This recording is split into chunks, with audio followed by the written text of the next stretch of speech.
Ada kejadian ya, tapi bukan di sini, di Australia 2 tahun yang lalu kalau tidak salah. Itu ketika ada bukan di rumah sakit ya. Ketika orang mau naik lift, dia baru melangkah 1 langkah, otomatis kan kaki kiri atau kaki kanannya kan masih di lantai, belum di liftnya. Liftnya jatuh, akhirnya kepotong orangnya. Itu salah satu. Utility maksudnya di sarana dan prasarana ini dijamin keselamatannya dengan apa? Inspeksi berkala. Inspeksi berkala. Inspeksi kan masuk dalam K3 juga kan? Ada inspeksi terencana, ada yang tidak terencana. Nah, maka dari itu saya bilang, walaupun di permen tadi tercantum di pasal 26 tadi ya, harus tenaga kesehatan. Boleh, silahkan untuk tenaga medisnya. Tapi untuk hal-hal seperti ini saya sarankan lebih baik rekrut yang non-kesehatan. Karena apa? Mereka yang paham listrik. Mereka yang paham limbah. Mereka yang paham B3. Gitu. Ya, sampai di sini sudah ada berapa standar tadi? 6 ya, sudah ada 6 standar. Lanjut lagi. 7 aspek pengelolaan peralatan medis dalam aspek K3. Nah, ini ada regulasinya di slide saya yang satu lagi ya, teman-teman. Saya lupa regulasi nomor berapa, kalau tidak salah tahun 2014, saya takut salah nomornya. Pokoknya tolong nanti teman-teman cari regulasi terkait peralatan medis di aspek K3. Nanti akan ada. Ya. Apa yang harus dipenuhi? Nah, ini ada nih, ternyata ada nih. Di mana ya? Nah, Undang-Undang 44 tahun 2009 tentang apa, teman-teman? Tentang perumah sakitan. Kita itu masih ngacu yang ini sampai sekarang. Ya, teman-temanku semua. Pasal 7, pasal 16. Nah, ini dia. Di pasal 7 sudah jelas nih dikatakan. Rumah sakit harus memenuhi persyaratan lokasi, bangunan, prasarana, sumber daya manusia, informasi, dan peralatan. Pasal 16 ya ini, persyaratan yang dimaksud di pasal 7 memenuhi standar pelayanan persyaratan mutu, keamanan, keselamatan yang layak dipakai. Gitu. Jadi apa di sini? Masih terkait dengan form checklist form checklist inspeksi dan identifikasi. Tuh.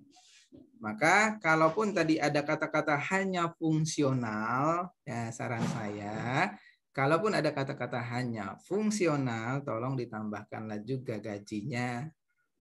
Kenapa? Tugasnya berat, Bapak Ibu sekalian. Ya terserah penambahan gajinya berapa sesuai dengan kebijakan masing-masing ya, karena dia harus bikin dokumen-dokumen ini loh untuk akreditasi loh. Oke. Monggo nanti dipikirkan ya bareng-bareng. Yang jelas saya mensosialisasikan dulu apa yang harus dipenuhi dulu untuk nanti masuk dalam akreditasi ya. Tuh. Lanjut kita ke ini masih ya Undang-Undang 44 tadi di pasal 39. Ini bisa dibaca melindungi masyarakat juga dari alat, ya jelas ya. Alat kesehatan itu kan berbahaya. Bahkan kalau saya zaman kecil dulu ya, zaman kecil di dekat rumah saya kan dekat puskesmas. Itu saya dan teman-teman itu sengaja nyari bekas suntikan di tong sampahnya mereka buat mainan air, pistol-pistolan zaman kecil. Nah, itu seharusnya kan nggak boleh. Ya kan? Limbah kan di mana pembuangannya, tapi kan karena saya kecil kan nggak tahu harus gimana. Setelah saya masuk ngambil S2 baru paham ternyata mau rumah sakit rumit. Gitu ya. Sama-sama deh, bukan rumah sakit saja deh. Semua perusahaan pasti rumit begitu intinya ya. Karena kayak saya S2-nya konsennya di rumah sakit ya, mempelajarinya seperti ternyata rumit. Bahkan limbahnya juga harus sesuai dengan persyaratan. Tidak boleh dibuang sembarangan. Satu kali terjadi pencemaran lingkungan, dendanya 1 miliar minimal. Gitu. Salah itu hal-hal yang harus kita ketahui sama-sama ya, teman-temanku semua ya.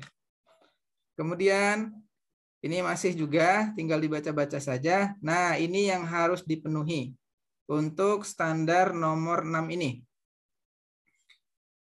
Jadi intinya kalau di standar nomor 6 ini kan biasanya kalau kita menggunakan alat kan ada checklist perawatan dan segala macam ya.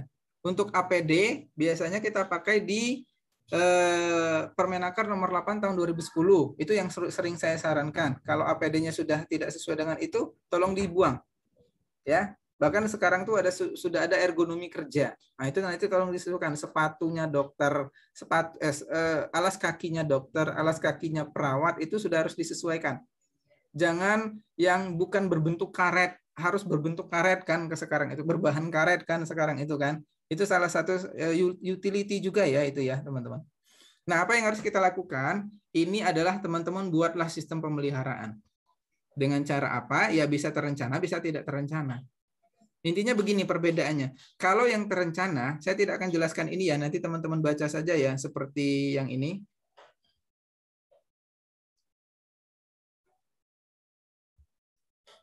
Nah, seperti ini nanti teman-teman baca saja ya. Ini kan maintenance ya, teman-teman paham ya untuk yang bagian maintenance ya.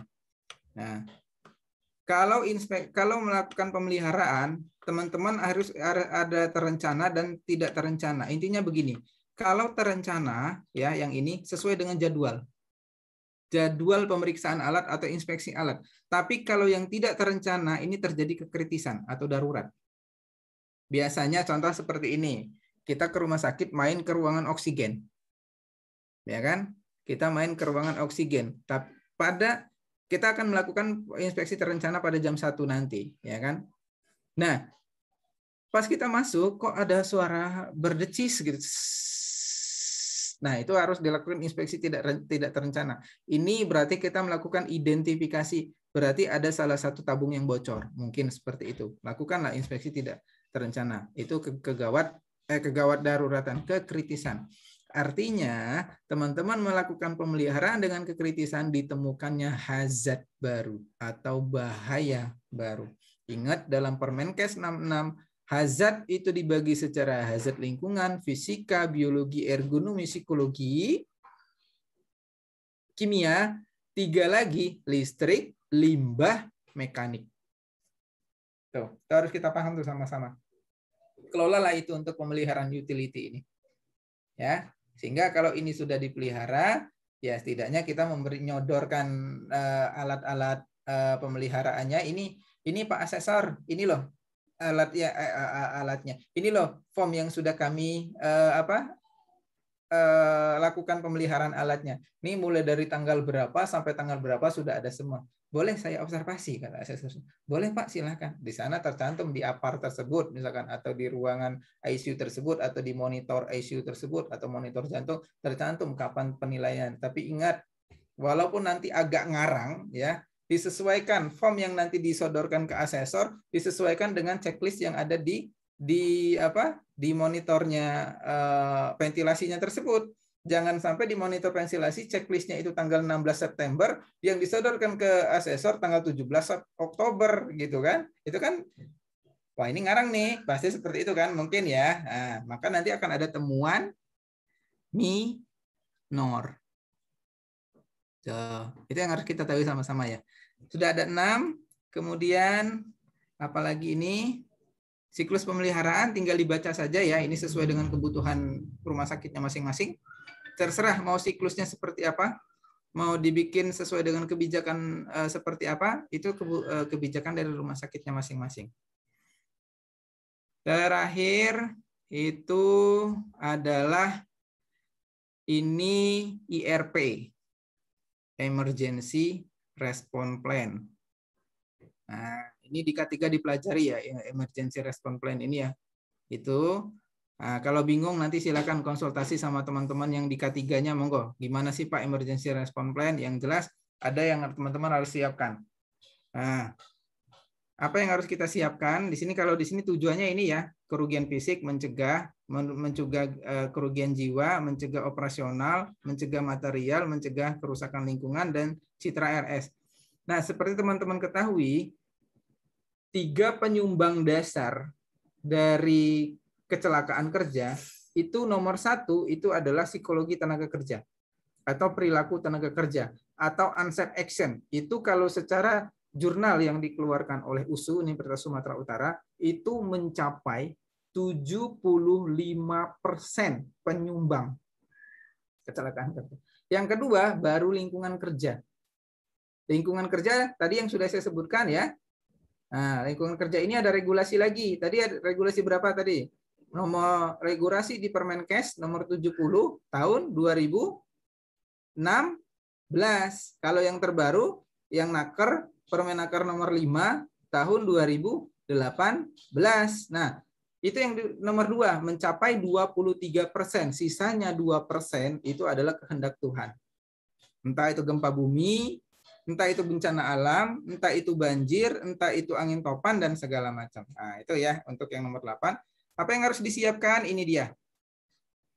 Intinya di sini bikinlah standar IRP, kalau saya bilang seperti itu ya. Nah, di sini bikinlah standar ya. Apa yang harus dipenuhi di sini? Bikinlah standar IRP. Emergency Response Plan. Apa saja Pak di sini harus kita penuhi? Ruangan apa namanya evakuasi, titik kumpul yang seperti itulah pokoknya ya. Itu nanti dipenuhi semua ya. Evakuasi, titik kumpul dan segala macam. Nanti dipenuhi. Liftnya salah satu contoh, kalau salah satu yang paling mungkin nyata saja deh. Jika terjadi padam lampu, contoh tadi saya padam lampu ya tadi, saya sudah was-was ini lanjutinnya gimana ini padam lampu ini ya. Sudah sampai tethering ya, baru mau tethering hidup lagi. Nah, ketika nanti padam lampu kan di lift itu, di depan lift itu kan ada tulisan jangan menggunakan lift jika terjadi padam lampu, jika terjadi kebakaran, jika terjadi gempa bumi dan bencana alam. Itu salah satu ERP loh teman-teman. Yang harus kita penuhi, tempel. Nah, di rumah sakit. Nah, asal jangan ditempel di belakang truk. Kalau di belakang truk berbeda. Papa pulang, mama bergoyang. Biasanya itu tulisannya ya. Itu ya. Oke. Ini ya untuk standar ya. Sekarang saya ada waktu 7 menit ya. Nih, oke. Untuk standar sudah selesai. Masih ingat ya syarat pemenuhan K3 tadi itu harus dipenuhi dulu standarnya. Standarnya sudah penuh, sudah dilaksanakan, baru masuk ke SMK 3. SMK 3 itu ada pemenuhan SMK 3, ada audit SMK 3. Nah, tadi pertanyaan seperti pertanyaan Pak Astaki ya. SMK 3 itu di PP 50 tahun 2012. Auditnya itu di Permenaker nomor 26 tahun 2014. Itu dulu yang harus dipahami. Ya, nanti silakan baca-baca karena SMK 3 ini ada proses selanjutan. Tapi kalau mau dilaksanakan sekaligus nggak jadi masalah sih. Ada pemenuhan 166 kriteria, duitnya lebih banyak lagi nanti ini. Klausalnya ada 12 klausal yang harus kita penuhi elemennya. Ya, elemen 12 elemen kriterianya sampai dengan 166 kriteria. Oke, saya lanjut. Dasar hukumnya ini sudah jelas di Undang-Undang Dasar tahun 1945 ini teman-teman di pasal 2. Ya, kalau tidak salah di sini tulisannya itu setiap warga negara Indonesia berhak mendapatkan pekerjaan yang layak dan dijamin kesehatan, dijamin keselamatannya. Itu ya kalau tidak salah. Diturunkan lagi ke sini di Undang-Undang 13 2003. Ini kenapa saya masih pakai yang ini? Karena di Undang-Undang Cipta Kerja tidak menyebutkan di pasal 193 itu tidak menyebutkan mencabut semua undang-undang ketenagakerjaan yang masih berlaku. Hanya ada beberapa perubahan saja ya. Tidak menyebutkan di sana. Nanti teman-teman silakan baca UU CK ya. Itu kalau tidak salah ada 900 berapa lembar ya. 900-an lembar ya, terdiri dari 190-an pasal. Di pasal terakhir itu di pasal sebelum penutup, kalau tidak salah pasal 193 menyebutkan tidak mencabut semua undang-undang ketenagakerjaan yang masih sinergi. Ya, salah satunya Undang-Undang 13 2003. Di sini jelas di pasal 87, 86 dan 35. Nanti kalau pasal 87 ini terkait dengan SMK 3. Semua perusahaan atau semua jenis industri yang karyawannya lebih dari 100 orang maka wajib melaksanakan SMK 3. Itu ya. 86 tentang kesehatan kerja, 35 tentang ketenagakerjaan. Undang-Undang 170 dan di PP turunlah terakhir untuk memenuhi Undang-Undang Dasar, Undang-Undang Ketenagakerjaan dan Undang-Undang Keselamatan Kerja ini turunlah yang ini. Inilah yang digunakan di rumah sakit PP 50 ini. Sehingga bentuknya seperti apa? Ini yang harus teman-teman penuhi. Ini boleh dipotong. Teman-teman bikin penerapan kebijakan K3 Ya, bikin perencanaan, bikin pelaksanaannya kapan, bikin pemantauannya, bikin juga peningkatan kinerjanya. Tapi ingat, yang ini ya 5, 1, 2, 3, 4, 5 ini isinya. Nih. Prinsip dasarnya tadi ada 5. Ya, ini tadi mulai dari penetapan kebijakan, nanti bikinkan formnya. Formnya saya punya itu sekitar 40 lembaran ya checklistnya itu. Nah, nanti elemen auditnya ini ada 12 elemen ini yang diaudit. Pak, kami belum mampu ngaudit, udah nggak usah dulu diaudit. Yang penting SMK 3-nya jalan dulu deh. Gitu ya. Nanti untuk akreditasi pertama. Tapi kalau rumah sakit sudah tipe B, tipe A kayaknya sudah diminta, nggak mungkin lagi kalau nggak SMK 3 jalannya. Kalau nggak udah nggak SMK 3. Karena terkait dengan citra rumah sakit. Samping itu kan rumah sakit membutuhkan pengakuan dari pemerintah bahwa keselamatan kerjanya sudah dilaksanakan. Gitu. Jadi ini yang harus dipenuhi ya. Nanti semuanya jadi dari semua materi saya ini ya, teman-teman. Sebelum kita sharing, saya ambil kesimpulan dulu sebelum kita sharing. Dari semua materi saya ini, sekali lagi saya tegaskan, saya memberikan pengetahuan dulu ya, atau men-sharingkan apa saja yang dibutuhkan di rumah sakit terkait dengan penerapan K3 yang diminta pada saat proses akreditasi nantinya. Untuk penerapannya, saya kembalikan ke rumah sakitnya masing-masing. Monggo jika mau dilaksanakan secara mandiri atau mau pakai konsultan, silahkan. Ya, itu tidak ada larangan di sana itu mau sendiri atau bagaimana, silahkan. Yang jelas, mungkin yang pernah teman-teman lihat seperti APAR yang nempel di dinding, ya, ada tulisan jangan gunakan lift jika terjadi bencana, asal jangan ditempel di belakang truk. Kemudian itu ada tulisan gambar-gambar tengkorak, gambar-gambar segala macam, itu adalah lingkungan kerja, itu semuanya K3. Mungkin ke teman-teman perawat yang belum tahu ya, kenapa kalau dulu spet ya, kita habis nyuntik dulu itu kan, kalau dari zaman dulu dipegang tutupnya baru dimasukkan, kemudian tidak boleh dipegang lagi, ditaruh di meja baru dimasukkan ya kan. Nah, terakhir itu sudah tidak boleh dimasukkan dua-duanya, langsung masukkan tong sampah. Tuh, tong sampahnya kan berbeda. Ya kan? Ada yang untuk spetnya, ada medis, non medis, limbah bla bla bla dan segala macam, itulah K3. Tuh. Nah, jadi ini semua harus dipenuhi berdasarkan nomor 1, penuhi dulu standar. Ada berapa tadi standar? 8 ya kalau tidak salah ya. Standar itu dipenuhi, baru standarnya sudah dipenuhi semua, manajemen kita memutuskan kita naik SMK 3. Naik, kelolalah SMK 3-nya. Karena SMK 3 nanti harus diukur, diaudit. Kalau udah diaudit, kita harus mengundang orang ketenaga kerjaan. Kementerian yang harus kita undang. Nanti ditunjuklah melalui lembaga independen. Nanti keluar uang lagi. Nah, itu silakan secara bertahap dulu. Yang jelas sesuai dengan kemampuan rumah sakit terlebih dahulu. Oke, teman-teman, berhubung sudah jam 11. Untuk materinya saya tutup sementara saya sampai di sini. Kita lanjut dengan diskusi. Untuk diskusi saya serahkan kepada Pak Ridwan, teknisnya bagaimana, monggo. Monggo, silakan teman-teman, itu dari saya ya. Monggo Pak Ridwan. Ya, terima kasih Pak Merizal, luar biasa pemateri kita pada pagi hari ini. Kita beri aplaus dulu untuk Pak Merizal. Ya. Oke. Mungkin teknisnya tadi udah ada beberapa yang bertanya juga. Saya sudah rangkum di PPT, nanti mohon izin share screen Pak untuk saya tampilkan pertanyaan-pertanyaan. Saya ini dulu, saya stop share dulu. Ya, teman-teman silakan. Ya. Oke. Tadi ada beberapa pertanyaan. Nah, ini ada pertanyaan pertama dari Priyanti, kedua dari Rudi, 3 dari Ismi, 4 dari Karisman, dan 5 dari Dan. Saya bacakan yang pertama dulu Pak ya. Yang pertama dari Priyanti, izin bertanya Pak, bagaimana prosedur tahapan penerapan awal SMK 3 di rumah sakit? Oke. Langsung jawab? Boleh langsung jawab Pak. Oke, siap. Prosedur penerapan SMK 3 di rumah sakit, yang pertama teman-teman itu harus punya kebijakan. Ya, kebijakan, karena SMK 3 itu merupakan satu manajemen yang terintegrasi dari sistem manajemen rumah sakit.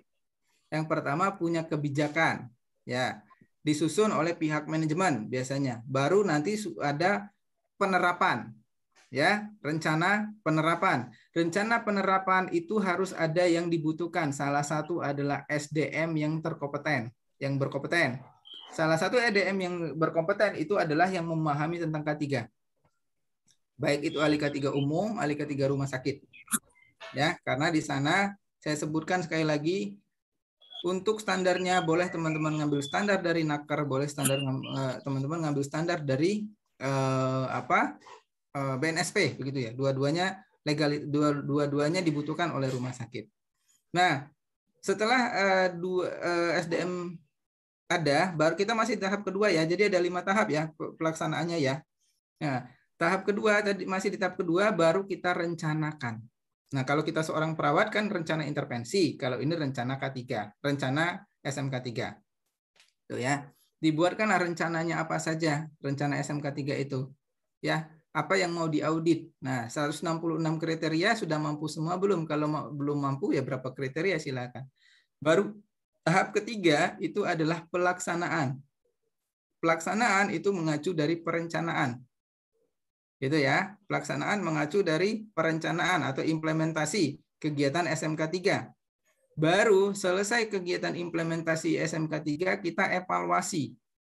Evaluasi SMK 3 untuk menentukan program-program mana yang sudah masuk sesuai dengan kriteria SMK 3 atau mana yang belum sesuai dengan kriteria nanti masuk dalam SMK 3. Terakhir itu adalah pengembangan SMK 3.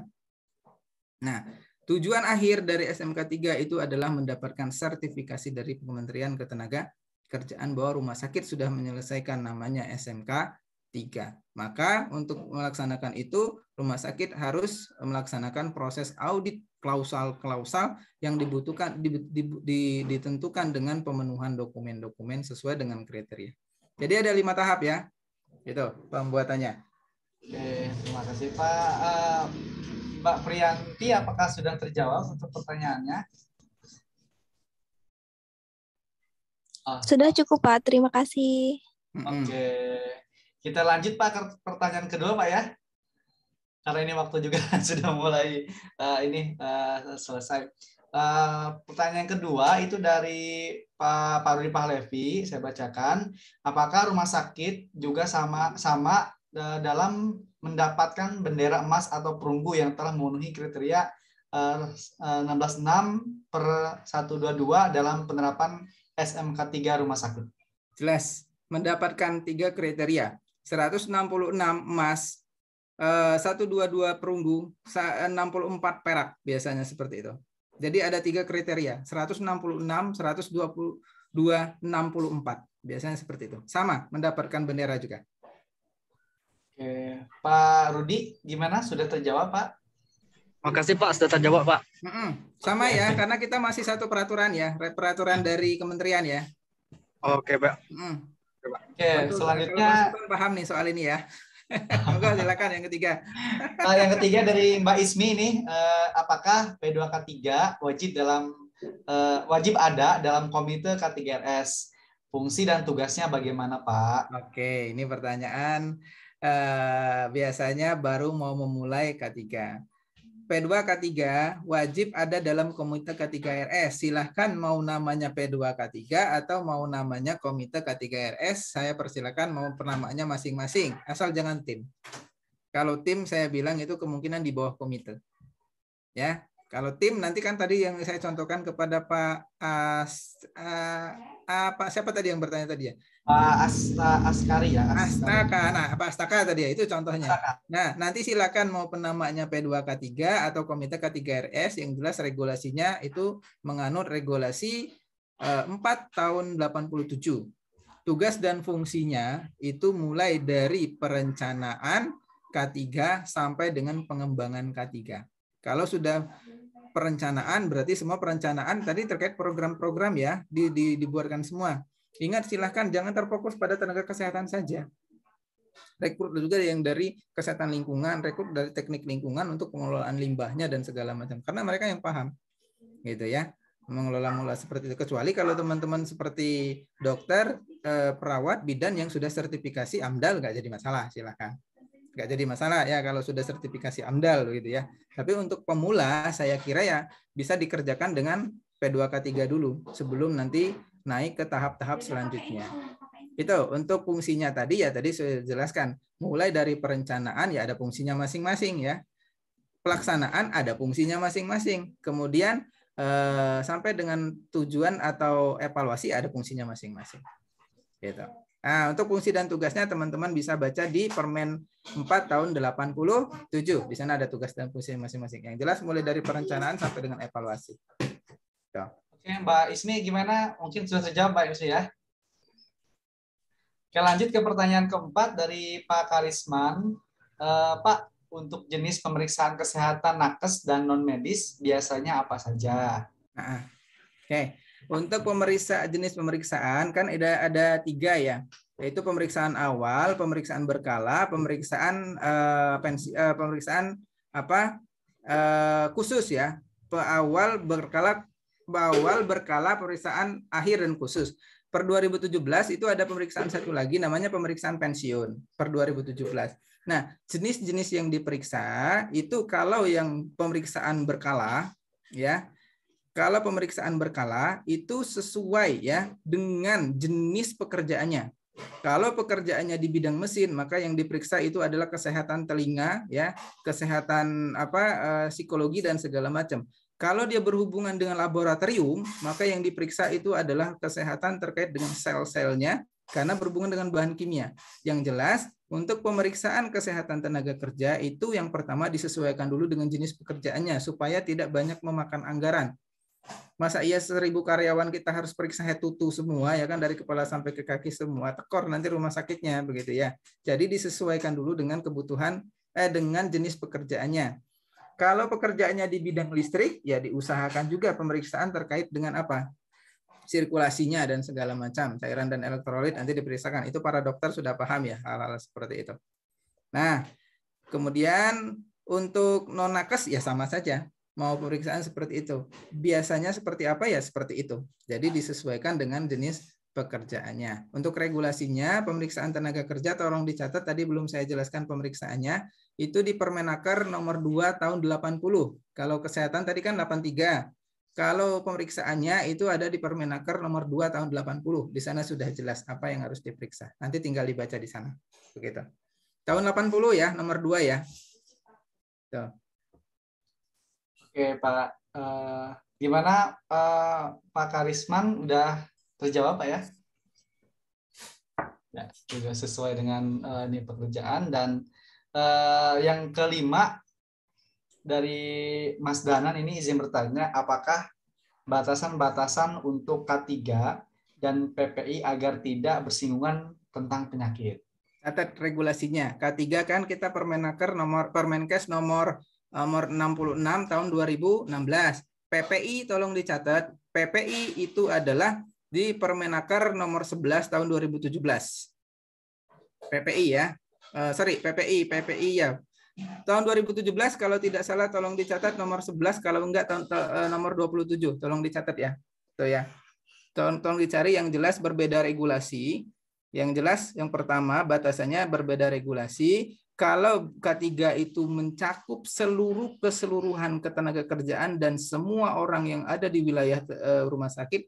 Kalau PPI itu terkait dengan inspeksi atau terkait dengan peralatan yang dapat menimbulkan inspeksi atau terkait dengan kebersihan di rumah sakit tersebut, penata laksanaan pencegahan penyakit inspeksi tersebut. Biasanya itu ada ruangan masing-masing. Biasanya nanti akan berada di CSSD dan segala macam. CSSD kan sterilisasinya ya. Nanti untuk penata laksanaan nanti berbeda regulasi, jelas berbeda. Nah, dan tentang penyakitnya. Kalau PPI nanti terkait dengan penyakit inspeksi, kalau K3 nanti terkait dengan penyakit PAK. PAK itu adalah penyakit akibat kerja. PPI inspeksi. Nah, itu ya.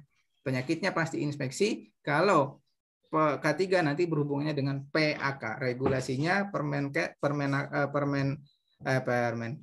Perpres nomor 7 tahun 2019. Gitu.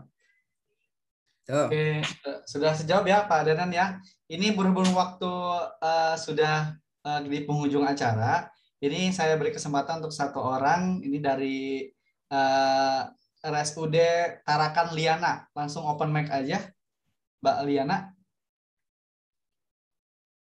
Kita kasih kesempatan satu orang saja ya, karena ini waktu juga sudah menunjukkan di penghujung acara. Oh iya Pak, makasih Pak. Silakan. Monggo silakan. Saya izin bertanya Pak. Boleh. Saya Liana Pak. Nah, di saya itu kan kita nggak bikin komite ya Pak. Kita bikinnya instalasi K3.